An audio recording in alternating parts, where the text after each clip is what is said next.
오랜만에 만나서 반갑습니다.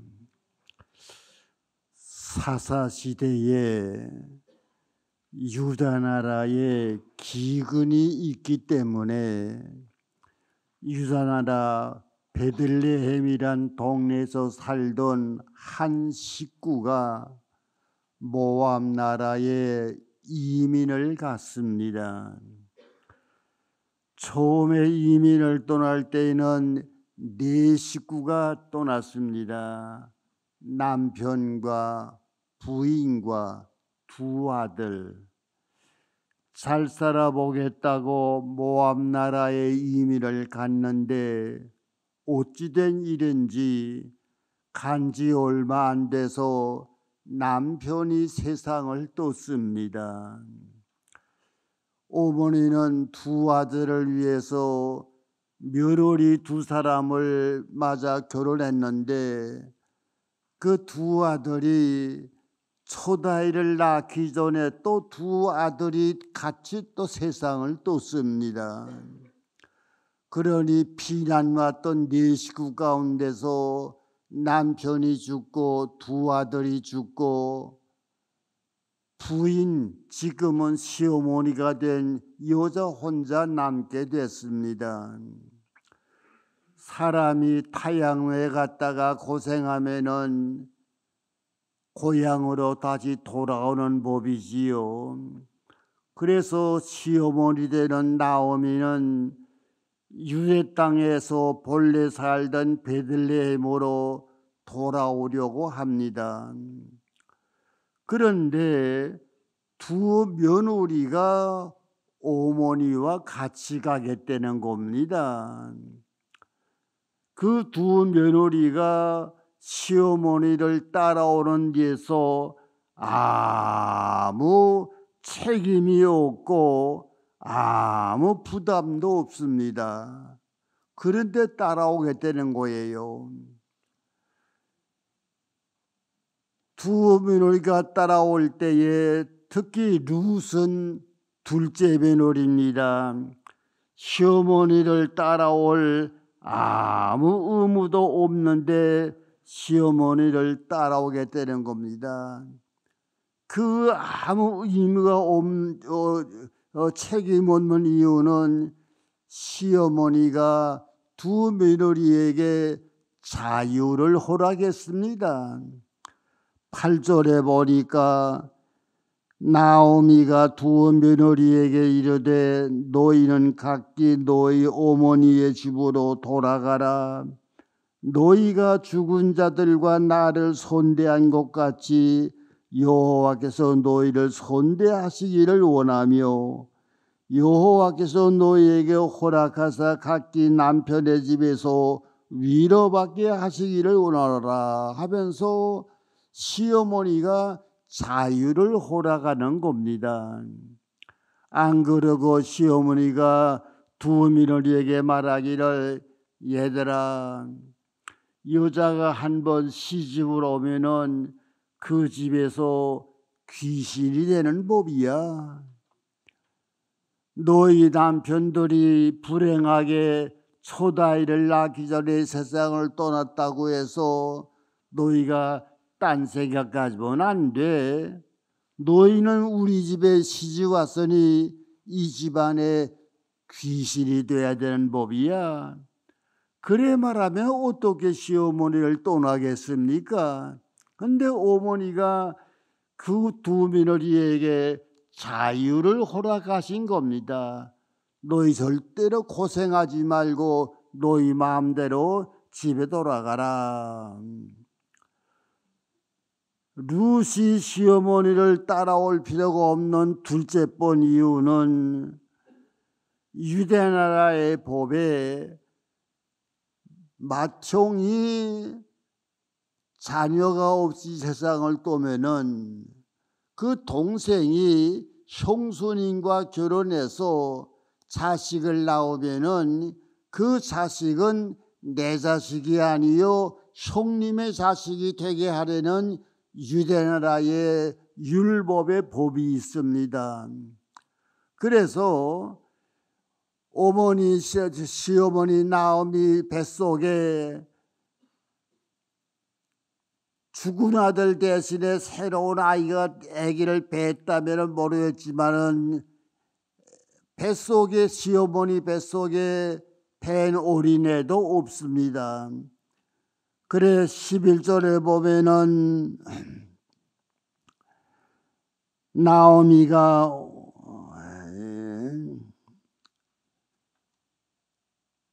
나오미가 며느리에게 이르되 내 속에 애가 없으니 너희는 고생을 사소하지 말고 집에 돌아가라. 시어머니 뱃속에 동생이 없어요. 이러니 따라올 이유가 없고, 셋째로 만일에 오늘이라도 시어머니가 딴 남자와 결혼해서 아기를 낳는다면 모르지만은 시어머니는 재혼할 의지가 없습니다. 그래서 12절에 자기 며느들에게 말하기를 나는 나이가 늙었으니까 재혼할 마음이 없으니 너희 헛된 생각 듣지 말고 돌아가라고 자유를 주는 겁니다. 넷째로 혹시나 만일에 시어머니가 딴 남자하고 결혼했다 하더라도 남자를 낳는 데는 보장이 어디에 있습니까? 그건 사람이 할 수 없는 겁니다. 시어머니가 오늘 다른 남자하고 결혼해서 아기를 낳는다 하더라도 꼭 남자를 낳는 데는 보장은 없습니다. 다섯째로 만일에 남자를 낳는다 하더라도 그 남자가 자라서 며느리하고 다시 부부 생활을 할 만한 그걸 누가 기다리겠습니까? 그래서 시어머니는 자기 며느리 보고 돌아가라고 하는 겁니다. 그러자 맏며느리는 울면서 돌아갔습니다. 14절에 보니까 그 맏며느리는 울면서 자기 시어머니를 따라 고향을 돌아갔습니다. 그런데 시어머니 나오미가 둘째 며느리 룻 보고 말합니다. 얘야, 너희 동서는 집에 가지 않았니? 너도 같이 가렴. 그런데 룻은 그대로 따르겠다는 겁니다. 그럼 무엇을 바라보고 따르는 겁니까? 재산이라도 있습니까? 조금 말하기는 안 됐지만은 제가 유학할 때에 미국에서는 그러한 일이 종종 있었습니다. 어떠한 나이 많은 늙은 할아버지가 혼자 살 때에 그 할아버지가 재벌이에요. 큰 재벌인데 늙은 남자가 혼자서 재벌로 있을 때에 미안하지만은 젊은 여자가 그 늙은 재벌 남자한테 결혼을 하는 겁니다. 왜요? 재산을 바라보고. 결혼해가지고 몇 달 동안 살다가 기껏해야 한 1년 정도 살다가 그 재벌 나이 많은 사람이 세상을 떠날 때에는 그 모든 재산이 내 재산 되거든요. 그래서 재산을 바라보고 늙은 재벌 남자에게 결혼하는 젊은 여자들이 있었습니다. 그걸 어떻게 해석하는지 잘한다고 하는지 못하려고 하는지 하여튼 그러한 일이 있어서요. 근데 루시가 자기 시어머니에게 바라볼 만한 재산이 있습니까? 시어머니는 자기 형편을 이렇게 말합니다. 13절 하반절에 여호와의 손이 나를 치셨다. 여호와의 손이 나를 치셨다. 여호와의 손이 나를 치셨으니까 나는 지금 알고지가 돼서 바라볼 거 하나도 없어. 그래서 시어머니하고 룻하고 베들레헴에 돌아왔더니 옛날에 살던 고향 베들레헴에 돌아왔습니다. 그랬더니 옛날에 살던 베들레헴 동네 사람들이 두 사람이 베들레헴에 왔더니 베들레헴 사람들이 매우 놀라가지고 나오미가 우리에게 왔다고 놀랍니다. 그때 나오미가 막 그들에게 말하기를 나를 나오미라고 부르지 마십시오. 나오미란 뜻은 뭡니까? 밑에 희락이라 즐거움이라고 했습니다. 그 나오미라는 뜻은 즐거움인데 나를 나오미라고 부르지 말고 마라라고 불러주십시오. 마라라는 뜻은 성경 밑에 보니까 괴로움이라. 나를 즐거움이라고 부르지 말고 괴로움이라고 불러주십시오 하면서 나오미가 말하기를 전능자가 나를 심히 괴롭게 하였습니다. 내가 풍족하게 나갔더니 여호와께서 내게 나를 비어 돌아오게 하셨습니다. 여호와께서 나를 징벌했습니다. 여호와께서 나를 괴롭게 했습니다. 하나님께서 자기에게 5가지 불행을 물려준 것을 말씀합니다. 5가지. 처음에 13절에는 1장 13절에는 여호와의 손이 나를 치셨다. 2장 21절에는 여호와께서 나를 심히 괴롭게 했다. 여호와께서 나를 비어 돌아오게 했다. 전능자가 나를 징벌했다. 전능자가 나를 괴롭게 했다. 하나님께서 나오미에게 5가지 어려움을 주었습니다. 그래서 지금은 고지도 알고지입니다. 그러니 재산이라고 바라볼 거 하나도 없어요. 아무 소망이 없는데 그래서 큰 동서는 집으로 돌아갔는데 작은 며느리 룻은 기어코 어머니를 따라가겠다는 겁니다. 하면서 1장 16절에 룻이 뭐라고 말합니까? 룻이 이르되 내게 어머니를 떠나 어머니를 따르지 말라. 돌아가라고 강권하지 마옵소서. 어머니께서 가시는 곳에 나도 가고 어머니께서 머무시는 곳에 나도 머물겠나이다. 어머니의 백성이 내 백성이 되고, 무슨 말이요? 시어머니를 모시기 위해서 민족을 바꾸겠다는 겁니다. 내가 모압 나라 사람이지만은 오늘부터 시어머니를 모시기 위해서 나는 유대 사람이 되겠습니다. 어머님의 하나님이 나의 하나님이 되시리니 뭐요? 종교를 바꾸겠다는 겁니다.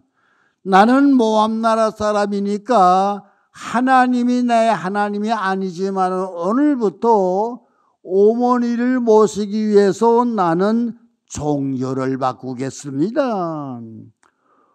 어머니께서 죽으시는 곳에서 나도 죽어 거기 묻힐 곳이란, 만일 내가 죽는 이래에 어머니를 떠나면은 여호와께서 내게 벌을 내리시고 또 내리시기를 원하나이다. 아주 단단한 결심입니다. 나 기어코 어머니 따라가겠습니다. 오늘부터 나는 민족을 바꾸어서 어머님의 민족이 되겠습니다. 오늘부터 나는 종교를 바꾸어서 어머님의 종교를 믿겠습니다. 죽는 일에 나를 가르면은 하나님께서 내게 벌 위에 또 벌을 주시기를 원하십니다. 세상에 이러한 며느리가 어디 있습니까? 늙은 시어머니 따라갈 조건이 하나도 없습니다.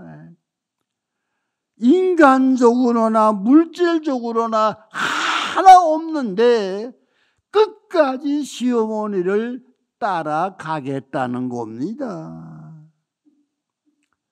그러면은 룻이 왜 그렇게 됐을까?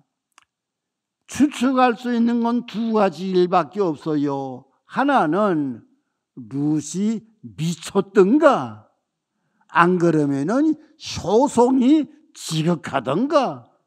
그런데 룻은 미친 것이 아닙니다. 그렇다면은 효성이 지극합니다. 세상에 이러한 며느리가 어디 있습니까? 인간적으로 볼 때에 시어머니 따라갈 이유 하나도 없고, 재정적으로 볼 때 이 시어머니, 알고 지던 시어머니 따라갈 조건 하나도 없습니다. 그래서 늙은 시어머니를 따라 유전나라에 와가지고 당장 찌꺼리가 없으니까 젊은 며느리가 남의 밭에 가서 이삭을 주워다가 시어머니를 공경하는 겁니다. 세상에 이런 어머니가, 이런 며느리가 어디에 있어요? 그러다가 어머니 나오미가 가만 생각하기를, 하하, 우리 며느리를 제대로 두면 안 되겠다. 구약의 율법에 어느 한 사람이 살다가 빚을 지고 망하는 때에는 그 제일 가까운 친척이 그 집의 빚을 다 갚아주려는 그러한 율법이 있습니다. 그 시어머니 나오미는 자기 시집의 내용을 잘 알아요. 그래서 시어머니가, 우리 저렇게 효성스러운 둘째 며느리 룻을 위해서 내가 앞길을 마련해 줘야 되겠다. 그래서 나오미는 자기 시집 식구를 잘 아니까 자기 시집 식구 가운데 우리의 빚을 물어주고 우리를 구원해 줄 사람이 있는데 그 사람이 보아스라는 사람입니다. 우리 며느리를 보아스하고 결혼을 시켜줬으면 좋겠다. 그래서 오늘날 시어머니가 며느리한테 말합니다. 얘야, 우리 친척 가운데 우리 빚을 갚아줄 그런 친척이 한 분 계시는데 그분은 보아스라는 사람이다. 한데 오늘 밤에 보아스가 추수하러 왔다가 추수 다 끝내고 저녁이 되면은 집에 돌아가지 아니하고 곡식단 속에서 잠을 자게 될 거라 하면 네가 밤에 몰래 남모르게 그 보아스라는 총각 사는 이불 속에 같이 들어갔다가 그 보아스라는 남자 보고 말하기를 당신이야말로 우리의 집에 빚을 갚아주고 나하고 결혼할 사람이니까 결혼해 주십시오. 이렇게 청해라. 젊은 여자가 총각 자는 이불살에 같이 들어갈 수 있습니까? 얼마나 어려운 일입니까? 하나 룻은 자기 시어머니의 말씀을 그대로 순종하고 떨리고 또 떨리지만은 보아스가 저녁에 곡식단 사이에서 이불을 덮고 잘 때에 젊은 여자가 그 총각 이불 속에 같이 들어갔습니다. 보아스가 자다가 깨보니까 왜 여자가 와 있어요? 깜짝 놀래가지고 이게 무슨 일이야 하니까 룻이 말하기를 우리 시어머니가 부탁해서 내가 여기에 왔습니다. 당신이야말로 우리 빚을 다 물어주고 나하고 결혼할 사람이니까 그렇게 해 주십시오. 부탁했더니 보아스가 말하기를 말은 옳은데 실상은 나보다 더 가까운 친척이 있습니다. 구약의 율법에 그 가난한 사람이 빚을 질 때에 제일 가까운 친척이 먼저 빚을 갚아주려는 말이 있습니다. 하니 나보다도 더 가까운 친척이 있는데 내일 아침 내가 그 가까운 친척과 의논하지요. 만일에 그 사람이 당신의 빚을 갚아주고 결혼할 생각이 있다면 그 사람에게 우선권이 있습니다. 나는 양보해야 돼요. 하나 만일 그 사람이 자기가 기권하고 안 하겠다면 그 다음 사람은 저니까 제가 그렇게 해주지요. 그 다음날 아침에 가까운 친척이 왔길래 보아스가 물었습니다.